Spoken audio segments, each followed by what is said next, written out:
আসসালামু আলাইকুম। এইচএসসি ও two first result এমনকি সাবজেক্ট ম্যাপিং রেজাল্ট তোমরা চাইলে কিন্তু এখন ঘরে বসে তোমরা অনলাইন থেকে দেখতে পাবে যে তোমাদের ও টু পাসের রেজাল্ট আসলে কি আসতে যাচ্ছে।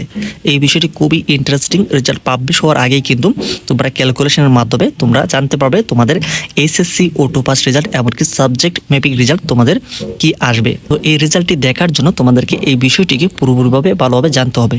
তো এই নিয়ে মূলত আমরা আজকে এই ভিডিওতে দেখাবো তোমরা কীভাবে ও টু পাস রেজাল্ট এমনকি সেই সাবজেক্ট ম্যাপিং রেজাল্ট তোমরা অনলাইনে দেখবে সেই পুরো প্রসেসটি। তো ভিডিওটি স্কিপ করলে হয়তো বা তোমরা কোনো কিছু বুঝবে না, কারণ হচ্ছে ভিডিওর প্রতিটা ইনফরমেশন অনেক বেশি গুরুত্বপূর্ণ। ওকে, তো এই ফাঁকে তোমরা যারা চ্যানেলে নতুন রয়েছে অবশ্যই চ্যানেলটিকে সাবস্ক্রাইব করে রাখো শিক্ষামূলক যে কোনো ধরনের সাপোর্ট এমনকি যে কোনো ধরনের টিপস ট্রিক্স বা আপডেটগুলিকে পাওয়ার জন্য। তো এখানে তোমাদেরকে আরেকটি সুখবর জানিয়ে দিচ্ছি, তোমাদের পরীক্ষাটা যেহেতু বাতিল হয়েছে এখন তোমাদের পরীক্ষা দেওয়ার আর ঝামেলাটা থাকছে না। তো এই ফ্রি সময়ে তোমরা যারা পড়ালেখার পাশাপাশি অনলাইনে টাকা ইনকাম করতে যাচ্ছ সেই ক্ষেত্রে তো এখন তোমরা অনলাইন থেকে ইনকামের জন্য কি কি বিষয়গুলি তোমাদের জানাটা জরুরি। তোমরা এখানে থাম্বনেলটি দেখতে পাচ্ছ, এই দুইটা থাম্বনেল অনুসরণ করে আমাদের সেই ভিডিওগুলি তোমরা দেখে নিতে পারো, তাহলে কিন্তু বুঝতে পারবে আসলে অনলাইন থেকে টাকা ইনকাম করা যাচ্ছে কি হবে সেই প্রসেসটি। তো তোমাদের এইচএসসি ও টু ফার্স্ট রেজাল্ট এমনকি সাবজেক্ট ম্যাপিং রেজাল্টটাকে দেখার জন্য তোমাদেরকে ফার্স্ট অফ অল এই ওয়েবসাইটে আসতে হবে। এখানে তোমরা কিভাবে আসবে সেই বিষয়টা আমরা তোমাদেরকে এই ভিডিওর যে কোনো অংশে তোমাদেরকে আমরা দেখিয়ে দেবো। তো এখানে তোমরা দেখতে পাচ্ছ প্রথমত এখানে কিন্তু রয়েছে গ্রুপ, এখানে সায়েন্স বাই ডিফল্ট থাকবে। তারপর তুমি যদি বিজনেস হয়ে থাকো অর্থাৎ তুমি যদি কমার্স স্টুডেন্ট হতে হবে এইটাতে তোমরা ক্লিক করবে। আর হচ্ছে হিউম্যানিটিস হচ্ছে মানবিক বিভাগ, এখানে তোমাদের তিনটাই বিভাগ এখানে রয়েছে। তোমরা যে শিক্ষার্থী রয়েছে এখানে তোমরা সিলেক্ট করে নিতে পারবে। এছাড়া এই পাশাতে আসলে দেখতে পাচ্ছ গ্রেড এমনকি পয়েন্ট, তুমি পয়েন্ট দেখতে চাচ্ছ নাকি আসলে গ্রেড দেখতে চাচ্ছ সেটা তোমরা কিন্তু এখানে সিলেক্ট করে নিতে পারবে। তো আমরা এখানে গ্রেড দেখব। আমরা এখন তোমাদের সুবিধার্থে আমরা এখানে সায়েন্স যে ডিপার্টমেন্টটা রয়েছে এইটা দিয়ে আমরা তোমাদেরকে দেখিয়ে দেবো উদাহরণস্বরূপ, তাহলে কিন্তু তোমরা যে গ্রুপে রয়েছে তোমরা কিন্তু এটা সিলেক্ট করে নিতে তোমাদের রেজাল্টটা কিন্তু দেখতে পারবে। ওকে, তো সেই জন্য এখানে একটু নিচের দিকে আসলে তোমরা কিন্তু তোমাদের যেই সকল সাবজেক্ট রয়েছে সকল সাবজেক্টগুলো কিন্তু এখানে তোমরা দেখতে পাবে। তো আমরা এখন একটা কাজ করব, যেহেতু তোমাদের সাবজেক্ট ম্যাপিংটা করা হচ্ছে সেই ক্ষেত্রে তোমাদের যে সাবজেক্টগুলো সাবজেক্ট ম্যাপিং করা হবে তো সেই সাবজেক্টগুলো আমরা এখান থেকে ইনক্লুড করে নেব। কেমন? তো এখানে দেখো তোমাদের আইসিটি পর্যন্ত পরীক্ষা হয়েছে, এমনকি ফিজিক্সেরও কিন্তু দেখা গেছে একটি পরীক্ষা হয়েছে আর একটি পরীক্ষা কিন্তু হয় নাই।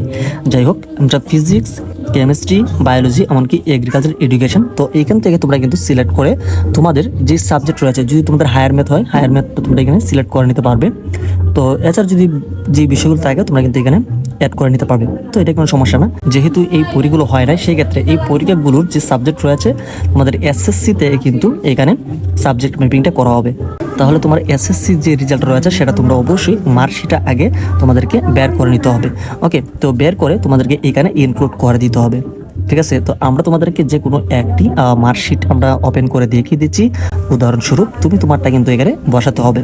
তো তোমাদের এই পুরো বিষয়টিকে বোঝানোর জন্য আমরা একটি এসএসসি যে কোনো একটি মার্কশিট নিলাম, তোমরা জাস্ট এখান থেকে তোমাদের মার্কশিট ওপেন করে এখানে বসাবে। ওকে, তো এখানে তোমরা এসএসসিতে দেখতে পাচ্ছ যে হায়ার ম্যাথে যে ইয়াটা রয়েছে রেজাল্ট রয়েছে গ্রেড এ। তো তোমরা এখানে হায়ার ম্যাথে এসে এইচএসসি যে কোডটা রয়েছে এসএসসি এখানে তোমরা অবশ্যই এইখানটাতে সিলেক্ট গ্রেড এখানে তোমরা ক্লিক করবে। ক্লিক করার পরে এখানে কিন্তু সেই গ্রেডগুলো চলে আসবে। যেহেতু আমরা এ গ্রেড দেখেছি তো আমরা এখানে অ্যাড গ্রেডটাতে ক্লিক করে এটা আমরা বসিয়ে দিলাম। তারপর ঠিক সেমভাবে বায়োলজিতে এই যেখানে বায়োলজি যে সাবজেক্ট রয়েছে বায়োলজি সাবজেক্টে তো আমরা এখানে গ্রেডটাতে আমরা এ বসিয়ে দিলাম। তারপরে হচ্ছে কেমিস্ট্রি তো আমরা কিন্তু দেখতে পাচ্ছি গ্রেড রয়েছে এ মাইনাস, এই যে আমরা গ্রেড এ মাইনাস দিয়ে দিলাম। তারপরে ফিজিক্স, তো ফিজিক্সও আমরা কিন্তু দেখতে পাচ্ছি গ্রেডটা, তো গ্রেডটা সিলেক্ট করে আমরা এ মাইনাস দিয়ে দিলাম। তো তোমার যে সাবজেক্টগুলো আসলে সাবজেক্ট ম্যাপিং হবে এইচএসসিতে, তো এসএসসি পরীক্ষার যে রেজাল্ট রয়েছে সেই সাবজেক্ট অনুসারে কিন্তু এখানে আমরা বসিয়ে দিলাম। এখন আসি একটা মূল কাজ এখানে রয়েছে, সেজন্য আমরা একটু উপর দিকে চলে যাচ্ছি। তো উপরে আসার পরে আমরা কিন্তু দেখতে পাচ্ছি তোমাদের যে সাবজেক্টগুলো পরীক্ষা হয়েছে সেই সাবজেক্টগুলো কিন্তু এখানে রয়েছে বাংলা, ইংলিশ, ইনফরমেশন টেকনোলজি অর্থাৎ আইসিটি। তো এই বিষয়গুলো কিন্তু তোমাদের পরীক্ষা হয়েছে। তো এইখানে তোমাদেরকে গ্রেড আসলে তোমরা কিভাবে দিবে এগুলো তো আসলে তোমাদের সাবজেক্ট ম্যাপিং হবে না। তো এইটা দেওয়ার খুবই একটা সহজ সিম্পল হচ্ছে, যেহেতু তোমরা এখানে পরীক্ষা দিয়েছো এই সাবজেক্টগুলি, এই ক্ষেত্রে তোমরা বাংলাতে কেমন পরীক্ষা দিয়েছো তোমার একটি আইডিয়া রয়েছে। তো এইখানে সিলেক্ট গ্রেডে এসে তুমি কেমন একটি গ্রেড পেতে পারো সেই গ্রেডটা কিন্তু এখানে তোমাদেরকে সিলেক্ট করতে হবে। যদি তোমার বাংলা পরীক্ষাটা ভালো হয় সেই ক্ষেত্রে বাংলা সাবজেক্টে তোমার এ প্লাস কিন্তু চলে আসবে, সেক্ষেত্রে তোমরা এ প্লাস এখান থেকে সিলেক্ট করতে পারো। তো এ প্লাস দিলাম। তারপর ইংলিশ রয়েছে, তো ইংলিশটাতে তোমার কেমন পরীক্ষা হয়েছে সেই পরীক্ষা অনুযায়ী তোমরা অবশ্যই একটি আইডি অনুসারে তোমরা এখান থেকে তোমাদের সেই গ্রেডটা এখানে সিলেক্ট করবে। যদি এমানাস থেকে এমানাস দিবা, যদি তুমি মনে হয় যে তোমাদের একটু ভালো হয়েছে তাহলে তোমরা এ গ্রেডটাকে সিলেক্ট করতে পারো। তো আমরা এখান থেকে এ গ্রেডটা সিলেক্ট করে নিলাম। তারপরে আইসিটি রয়েছে, তো আইসিটি সাবজেক্টটা দেখা যাচ্ছে তোমাদের অনেকেরই হায়ার্ড হয়েছে। তো এক্ষেত্রে আমরা আইসিটি গ্রেডটা আমরা দিয়ে দিচ্ছি এমানাস। ওকে, তো আমরা এই গ্রেডগুলিকে ইনক্লুড করার পরে আমরা একদম নিচে চলে আসবো। তো নিচের দিকে আসার পরে আমরা কিন্তু কোনো রকম এখানে পয়েন্ট বা গ্রেড কিন্তু দেখতে পাচ্ছি না। এখনই কিন্তু তোমরা একটা ম্যাজিক দেখতে পাবে।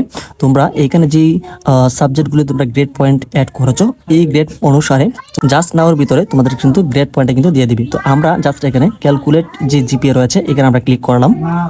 এখানে ক্লিক করার পরে এই যে দেখো একটু নিচের দিকে আসি, নিচের দিকে আসলে কিন্তু আমরা দেখতে পাচ্ছি এই যে সাবজেক্টগুলিতে যে গ্রেড অনুসারে তোমাদের ইয়োর গ্রেড হচ্ছে এ, গ্রেডটা হচ্ছে এ আসছে, এমনকি পয়েন্টও তোমরা কিন্তু দেখতে পাচ্ছ 4.25। তো এই সিম্পল একটা ট্রিকের মাধ্যমে তোমরা কিন্তু তোমাদের অটো পাস রেজাল্ট এমনকি সাবজেক্ট মেপিং এর রেজাল্টটা কিন্তু দেখতে পারবে। এখন আসি তোমরা কিভাবে এই যে অটো পাস রেজাল্ট বা সাবজেক্ট মেপিং এর রেজাল্টের জন্য এই যে ওয়েবসাইট রয়েছে এখানে কিভাবে আসবে। এই ওয়েবসাইটটিতে আসার জন্য তোমরা যে কোনো একটা ব্রাউজারে তোমরা সার্চ করবে জিপিএ ক্যালকুলেটর bd.com, তাহলে কিন্তু তোমরা এই যে ওয়েবসাইট রয়েছে তোমরা কিন্তু এখানে চলে আসতে পারবে।